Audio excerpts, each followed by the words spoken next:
en ce moment même à Bruxelles. Je vous le disais dans le rappel des titres, eh bien, le Premier ministre britannique David Cameron s'est dit fermement opposé à cette Europe de la défense. Denis McShane avec nous en direct de Londres. Est-ce que ça veut dire que l'Europe de la défense, eh bien, les Britanniques ne la conçoivent que dans le cadre de l'OTAN? Non, pas vraiment. Le problème pour M. Cameron, il est dans une position impossible. S'il dit oui à quelque chose européen, toutes nos presses descendent sur lui. Mais par contre, il y a quelques mois, lui et le président Hollande étaient sur la même longueur des ondes, la même ligne pour attaquer la Syrie, bombarder la Syrie, commencer une nouvelle guerre missile en Syrie.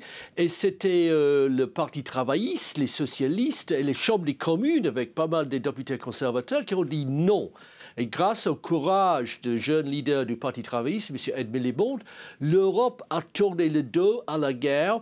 Et maintenant, on a l'accord de Genève et la possibilité, l'espoir certainement, qu'on peut régler des choses avec l'Iran sans aller à la guerre. Mais en général, oui, le chef de nos armées aujourd'hui, ça fait la une de tous nos journaux, le BBC a dit que l'armée britannique est en train de se vider de substance. C'est-à-dire les soldats, les professionnels sont très inquiétés par le fait qu'en France, l'Angleterre, on descend au-dessus de la barrière de barre de 2% de produit national brut. Donc l'Europe était en train de se désarmer. C'est très, très sérieux. Mais à part de mon collègue, mon camarade du PS, qui est très sérieux, et le général, en général, les députés, les politiciens, les médias ne s'intéressent pas parce qu'il n'y a pas une guerre à l'horizon. Et c'est très, très inquiétant. Laurent Passol, mais finalement, on a l'OTAN aussi. Pourquoi on insiste finalement tant sur cette Europe de la défense? L'OTAN, c'est un archaïsme du passé. Il y a un moment, il est extrêmement choquant de considérer qu'on veut construire l'Europe pour au final organiser cette Europe de la défense via l'OTAN. L'OTAN, c'est quand même une organisation où les États-Unis ont l'essentiel des pouvoirs.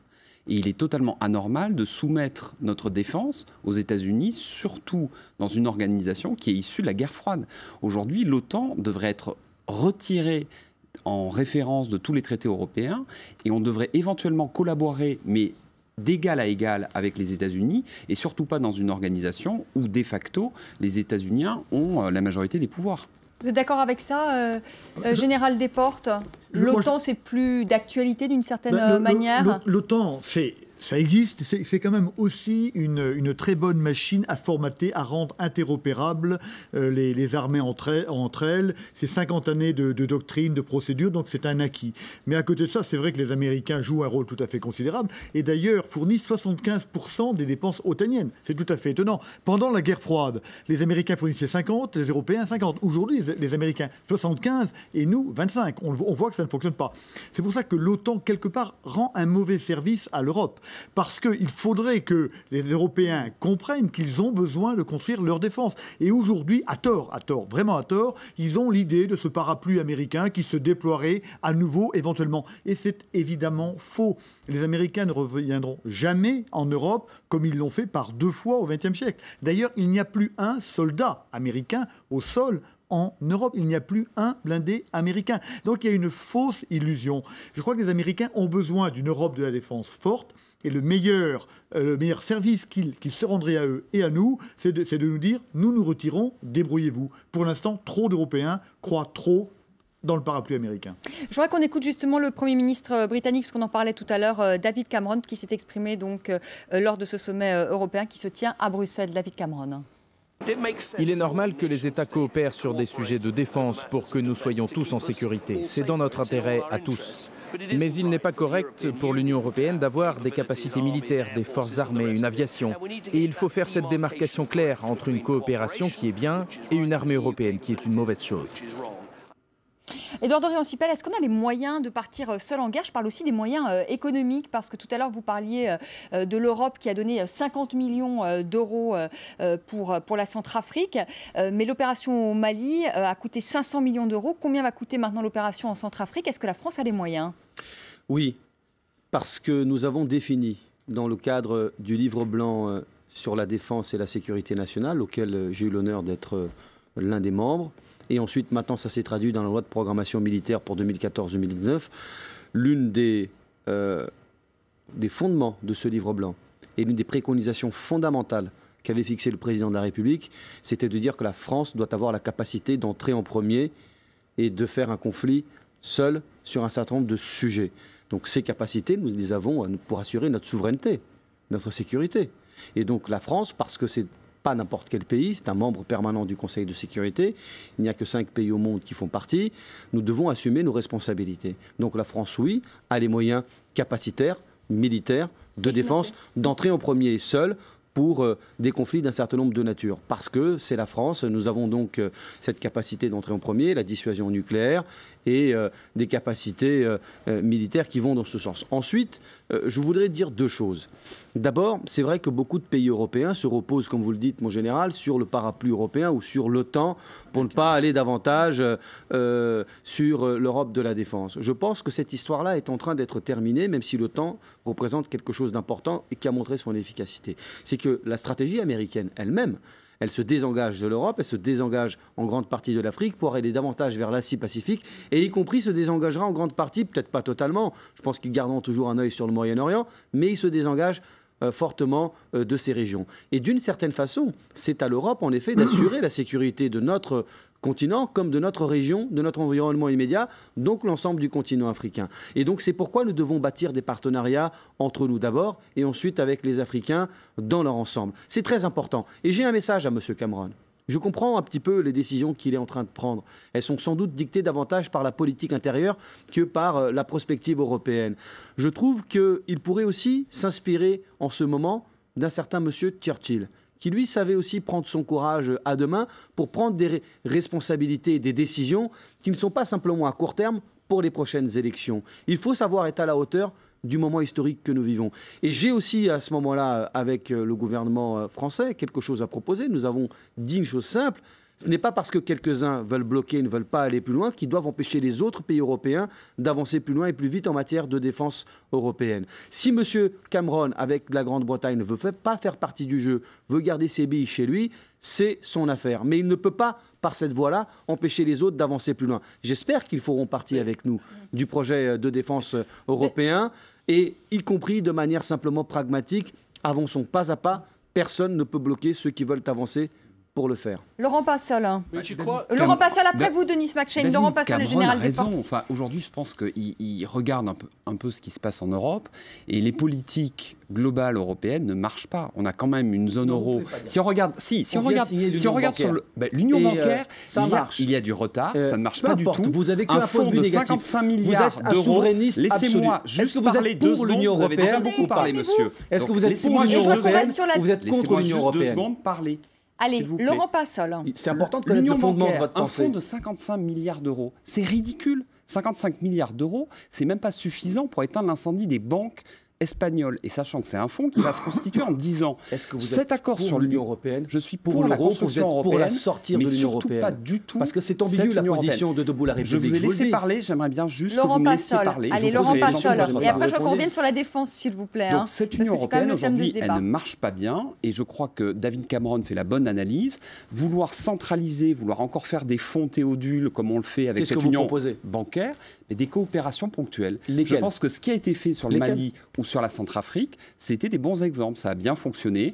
Après, d'autres partenaires viennent, d'autres vont venir encore. On a une différence et c'est comme ça que ça va fonctionner. Mais L'Europe centrale, ça ne marche pas. Il y a 3 millions de chômeurs de plus depuis 2010 dans la zone euro. Il faut savoir que le nombre de chômeurs est resté stable dans l'Union européenne, hors zone euro. Ce n'est pas une raison pour abandonner l'Europe comme vous voulez le faire, de manière un peu subtile, en n'assumant pas totalement vos positions. Vous êtes un parti totalement souverainiste et vous n'êtes pas pour l'Europe. Allez, on parle de la défense. On parle de la défense. On part à Londres. Vous n'êtes pas pour l'Europe. Messieurs, on part à Londres, Denis McShane. Oui, si on peut parler de la défense et pas tous les problèmes de l'Europe et l'euroscepticisme populiste, paranoïque qui s'est en train de monter partout. C'était pas, je n'aime pas M. Cameron politiquement, mais il faut considérer qu'il y a un an, les Anglais, British Aerospace Systems, et les Français, EADS, étaient prêts à fusionner a fait un énorme pas en avant pour créer un géant industriel de la défense. Qui l'a torpillé? C'était Madame Merkel dans son sous-marin de Berlin qui a envoyé un torpille en bloquant totalement cet accord. Donc, au lieu toujours, c'est vrai réflexe britannique, blâmer les Français, c'est toujours une réaction au réflexe française, blâmer les Anglais. Mais le vrai problème, c'est à Berlin, on veut protéger la toute petite industrie de l'armement allemand. Ils sont assez importants, bien sûr, parce que petite industrie allemande, c'est grande industrie ailleurs en Europe. Mais c'est là qu'il faut convaincre. Et là, en allant à des autres problèmes européens, il faut parler au gouvernement allemand, le nouveau gouvernement avec les socialistes, les sociodémocrates. Monsieur le Premier ministre français parle parfaitement bien l'allemand, qu'il aille à Berlin persuader Madame Merkel, Herr Steinmeier, Herr Gabriel, de changer le cap un peu, et surtout sur la défense, de ne plus bloquer la logique de restructuration autour des grandes industries françaises et britanniques de la défense. Général Desportes.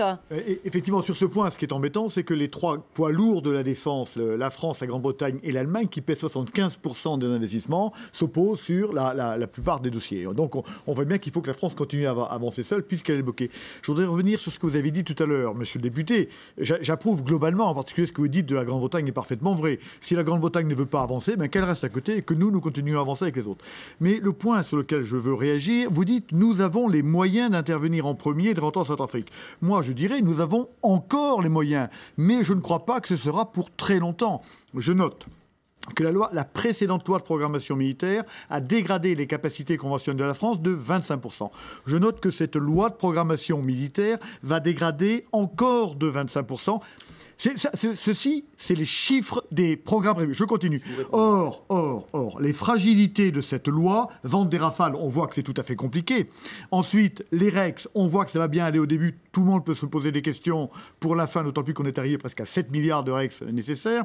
Et puis l'inflation qui n'est pas prise en compte. Donc moi, je pense que cette loi de programmation militaire, non seulement va détruire 25% de nos forces conventionnelles, mais on pourrait aller jusqu'à 40%. Ce qui veut dire qu'en 10 ans, les forces conventionnelles auront perdu entre 50 et 70% de leur capacité. C'est absolument considérable.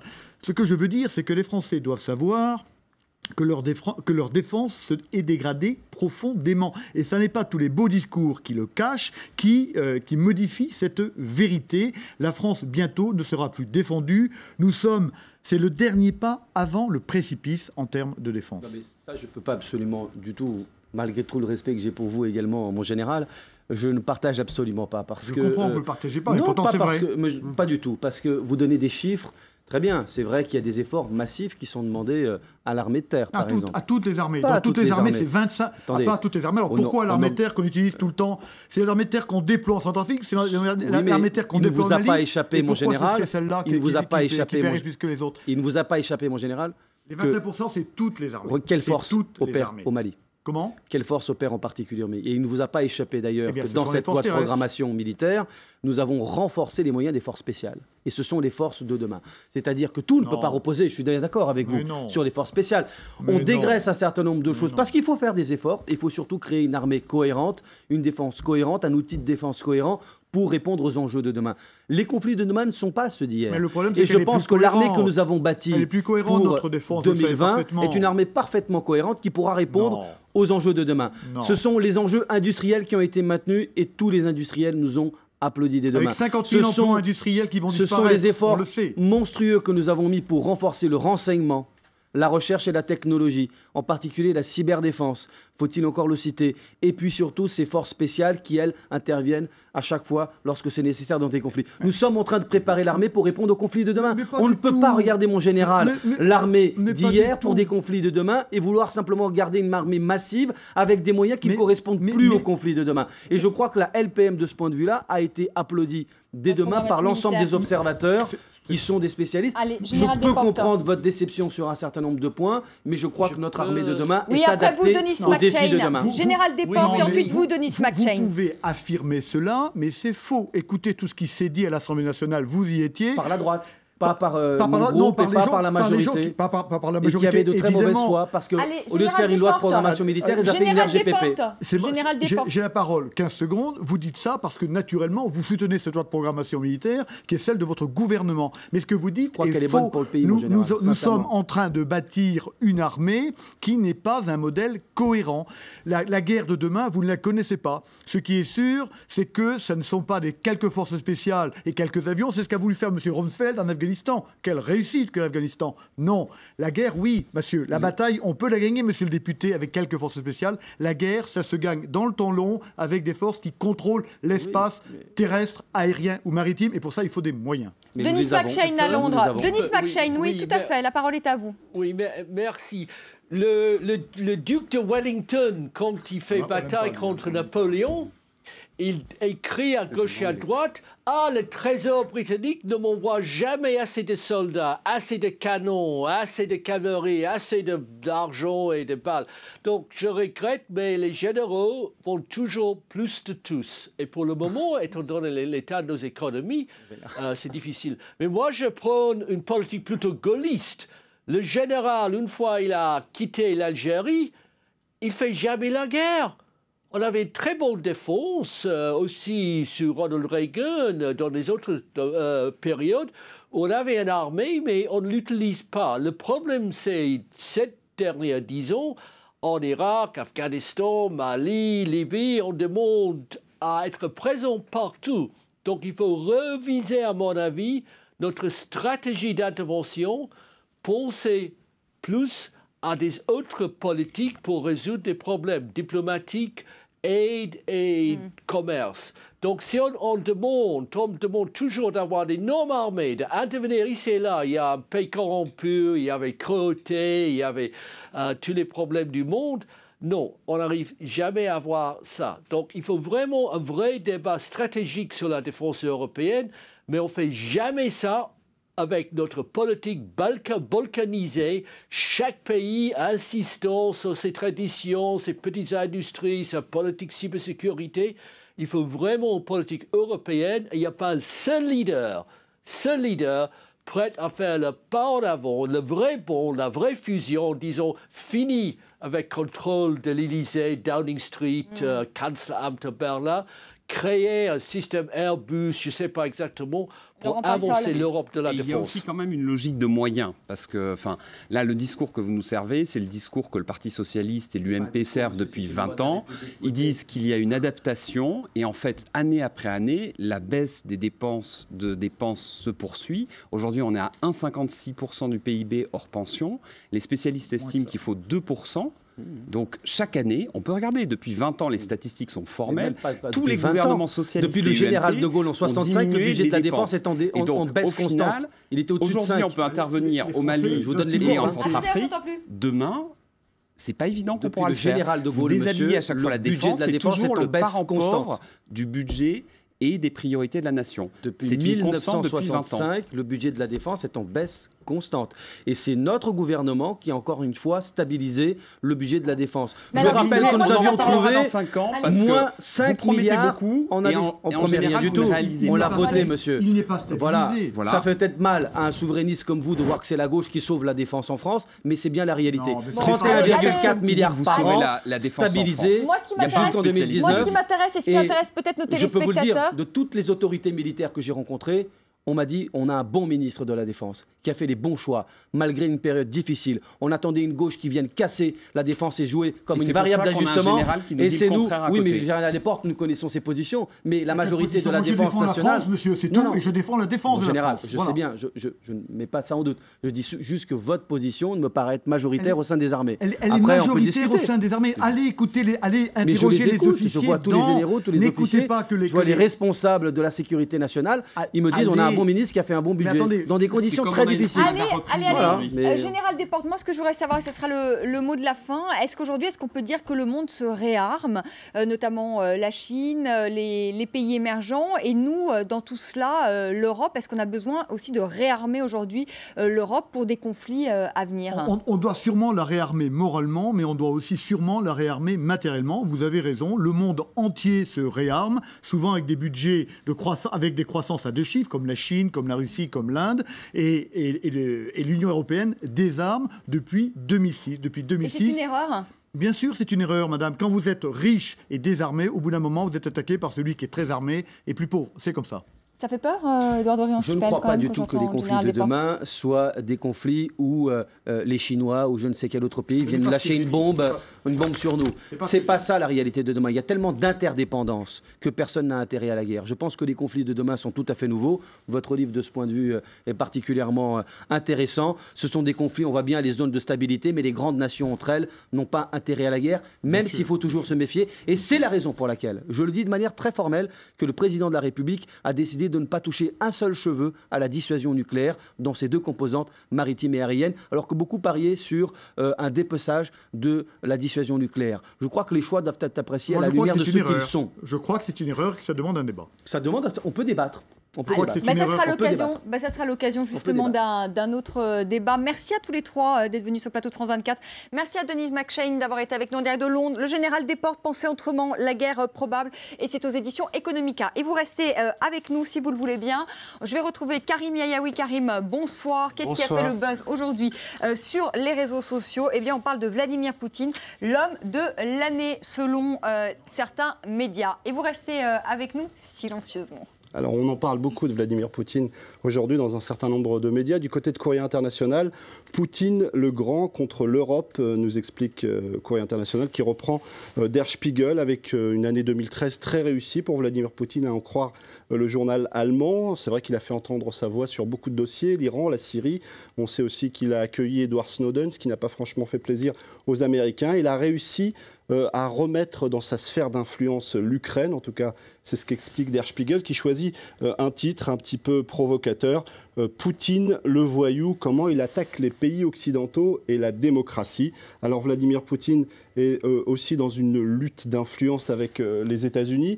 Lors d'un discours, il a envoyé cette petite pique. Il a dénoncé les pseudo-valeurs de l'Occident et il a aussi évoqué l'agressivité de certains groupes sociaux, une allusion aux homosexuels. Alors on sait que du côté des États-Unis, on a fait une petite opération de communication. On sait qu'il y a bientôt les Jeux Olympiques de Sochi et pour emmener la délégation américaine, eh bien, Barack Obama a choisi une femme, Billie Jean King, une ancienne championne de tennis qui aussi est une combattante pour les droits des homosexuels depuis de très nombreuses années. Mais on a le sentiment que Vladimir Poutine n'en a cure. Il se sent tout puissant en ce moment. On a annoncé aujourd'hui qu'il allait sans doute gracier Vladimir Khodorkovsky, son ennemi politique Mikhail Khodorkovsky, pardon, son ennemi politique numéro 1, nous explique France Télévisions. Et puis il y a aussi le sort des Pussy Riots qui revient dans les médias. Elles vont être libérées. Tout ça suscite certains tweets ironiques. Celui du Gorafi, qui est un journal satirique, qui écrit « Vladimir Poutine annonce qu'il va gracier les citoyens russes accusés d'avoir dit des noyaux Joël en 2012. » Et puis, on en parle encore du côté de Libération. Il se sent tellement bien, Vladimir Poutine, que lorsqu'on lui pose la question de son successeur, il ne l'envisage même pas. Alors en Algérie, toujours les rumeurs à propos de l'état de santé du président Abdelaziz Bouteflika. Alors on l'a vu, ce président Abdelaziz Bouteflika, d'ailleurs sur Canal Algérie, mais peut-être qu'il y aura eu un montage. Alors on va découvrir c'est la question quelques images qui ont été diffusées par la chaîne Canal+, par le Petit Journal. Cette émission, eh bien cette séquence vidéo, on la découvre ensemble. On y voit Abdelaziz Bouteflika en train de discuter avec Jean-Marc Ayrault. Il n'a l'air pas trop mal, Abdelaziz Bouteflika, il fait des gestes, il communique sous les yeux du Premier ministre algérien. Mais en réalité, cette séquence aurait été montée par la télévision algérienne, par Canal Algérie. Là, c'est la vraie vidéo. En réalité, il n'a fait que 3 mouvements de la main, alors que dans le montage, on le voit bouger la main 8 fois pour lui donner plus d'animation. En réalité, Canal Algérie avait plusieurs caméras qui filmaient sous plusieurs angles cette discussion entre les deux hommes politiques. Et donc, ce montage donne cette impression d'un Abdelaziz Bouteflika en meilleure forme qu'il ne l'était. En tout cas, cette vidéo a été très partagée sur les réseaux sociaux, très commentée sur un certain nombre de sites algériens comme Algérie Focus. Alors il y avait beaucoup de témoignages d'Algériens qui se sentaient un petit peu humiliés. On est un petit peu la risée du monde, pouvait-on lire sur certains sites. Et puis sur les réseaux sociaux, il y a eu beaucoup de commentaires, beaucoup de questions sur l'état de santé de Abdelaziz Bouteflika. Il y a cette journaliste qui dit « La magie du montage, faire croire qu'un pantin bouge vraiment ». Ou cet autre tweet qui s'inquiète, il doit briguer un 4e mandat, cet homme. Et encore ce dernier tweet, parce qu'il y a tout de même quelques tweetos qui considèrent que c'est Canal+ qui a bidouillé les images pour saboter l'image de l'Algérie. Alors ça, on a un petit peu de mal à y croire, parce qu'on se souvient que lorsqu'Abdelaziz Bouteflika était retourné en Algérie, une chaîne, En-Nahar TV, avait diffusé des images, de vieilles images d'Abdelaziz Bouteflika qui descendait sans problème de l'avion, alors qu'on sait très bien qu'à ce moment-là, il n'était pas forcément au mieux en termes de santé. Merci beaucoup, Karim. On vous retrouve un peu plus tard pour votre chronique. En tout cas, on se retrouve ensemble demain soir, aux alentours de 19h45. Merci à tous les trois d'avoir participé à ce débat. Merci à Denis McShane qui était avec nous en direct de Londres. Merci à vous de nous avoir suivis. Et je vous retrouve demain à partir de 18h. Très belle soirée. Tout de suite, le journal de 20h.